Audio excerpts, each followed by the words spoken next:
ஞான ஒளி YouTube channel நேயர்கள் அனைவருக்கும் வணக்கம். இந்த பதிவில் மிதுனம் ராசி அன்பர்களுக்கு 12 வருடங்களுக்கு பிறகு உச்ச நீச்ச குரு மூலம் அடுத்த 55 நாட்கள் ஏற்படும் பலாபலன்கள் காணலாம்.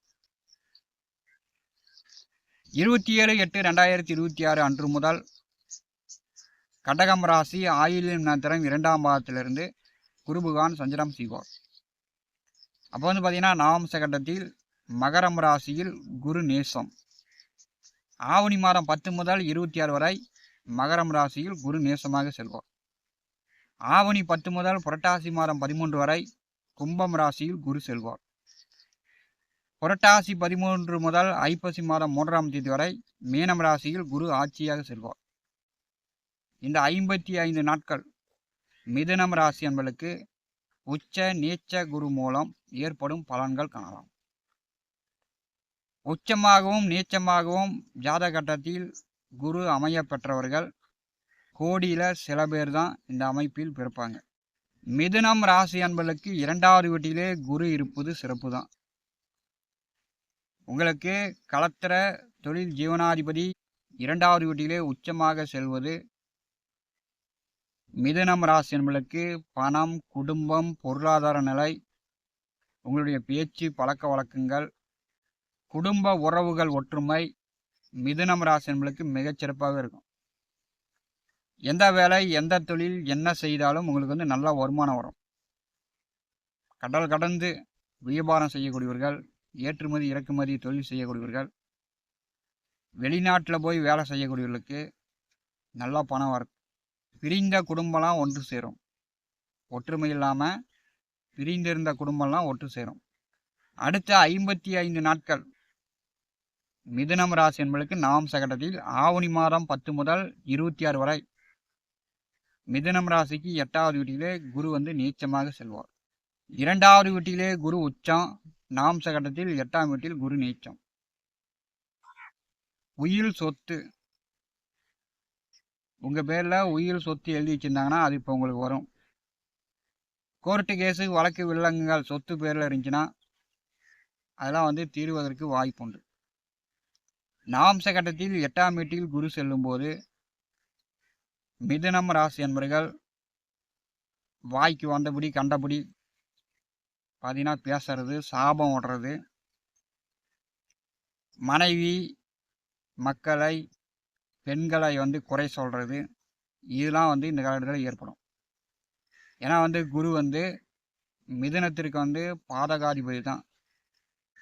நவம்ச கட்டத்தில் 8வது வீட்டிலே குரு நீச்சமாக செல்லும்போது மிதுனம் ராசி அன்பர்கள் உங்கள் வாழ்க்கை துணை மூலம் சீர்வரிசை வரவேண்டியது வரும். எதிர்பாராத திடீர் அதிர்ஷ்டம், லாபங்களும் ஆவணி மாதம் 10 முதல் 26க்குள் எதிர்பார்க்கலாம். அதாவது திடீர்னு அதிர்ஷ்டம். ஒரு பணம் வெளியில் கொடுத்துருந்தேன், எதிர்பாராமல் கொண்டு கொடுத்துட்டாங்க. அல்லது இன்சூரன்ஸ் போட்டு வச்சுருந்தேன், அந்த இன்சூரன்ஸு காலம் முடிஞ்சோடனே அந்த பணம் வந்துருச்சு அப்படின்னு சொல்கிற மாதிரி எதிர்பாராத பண வரவு உண்டு. ராசி கட்டத்தில் குரு உச்சமாகவும் நாமச கட்டத்தில் குரு நீச்சமாகவும் செல்லக்கூடிய இந்த காலகட்டத்தில் நீங்கள் செய்ய வேண்டியது என்ன? குரு அப்படின்னாலே முதல்ல பெற்றோர்கள், பெரியவர்கள், ஆசிரியர்கள். குருவுக்கு மதிப்பில்லாத இடத்துல குரு நிற்க மாட்டார். குரு அப்படின்னாலே கௌரவம், மதிப்பு, மரியாதை கொடுக்கணும். அப்போ தான் குரு அந்த இடத்துல தங்குவார். பொய் பேசுறது, பெற்றாட்டம் பண்ணுறது, பார்த்தீங்கன்னா சாபம் ஓடுறது, இப்படிலாம் இருந்தால் குரு அந்த இடத்துல நிற்க மாட்டார். ராசி கட்டத்தில் குரு உச்சமாகவும் நவம்ச கட்டத்தில் குரு நீச்சமாகவும் செல்லக்கூடிய இந்த காலகட்டத்தில் கணவன் மனைவிக்குள், பெற்ற பிள்ளைகளுக்குள் பார்த்தீங்கன்னா நீங்கள் பேச்சுவார்த்தையில் கவனமாக இருக்கணும். சாபகமாக ஒட்டக்கூடாது.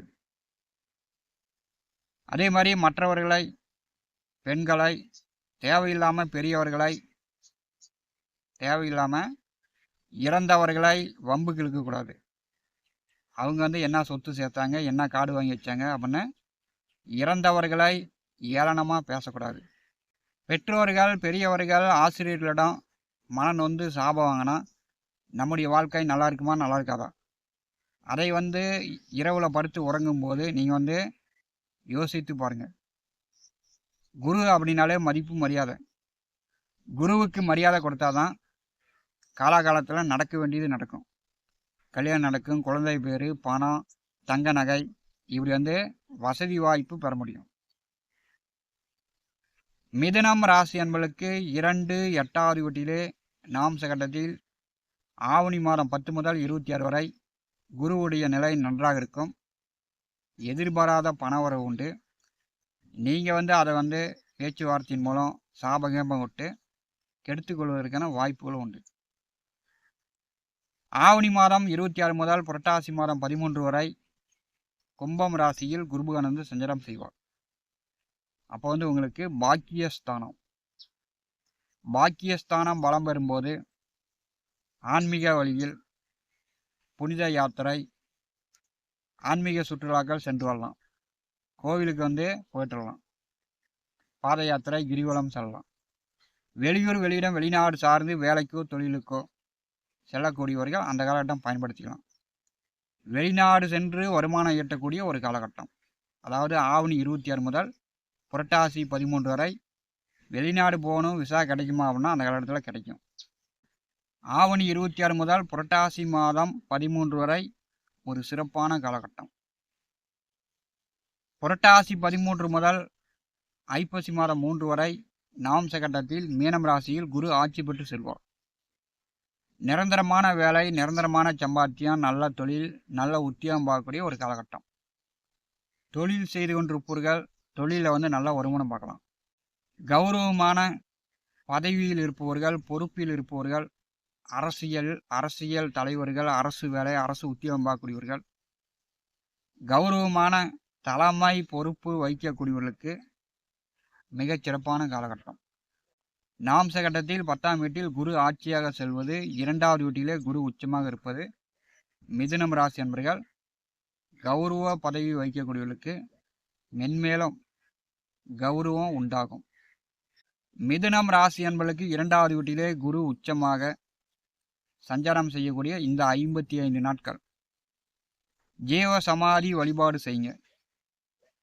சித்தர்கள், சாமியார், சன்னியாசி இவங்களுக்கெல்லாம் உதவி செய்யுங்க. ஒருவேளை சாப்பாடுனாச்சும் நீங்கள் வாங்கி கொடுங்க. பார்த்தீங்கன்னா சித்தர்கள், சன்னியாசிகள், சாமியார்களுக்கு உதவும் போது குருவருள் பரிபூர்ணமாக கிடைக்கும். மிதுனம் ராசி என்பதற்கு 2வது வீட்டிலே குரு உச்சமாக செல்லும்போது அடுத்த 55 நாட்கள் சொத்து சார்ந்து இருக்கக்கூடிய பிரச்சனைகள் இந்த காலகட்டத்தில் தீரும்.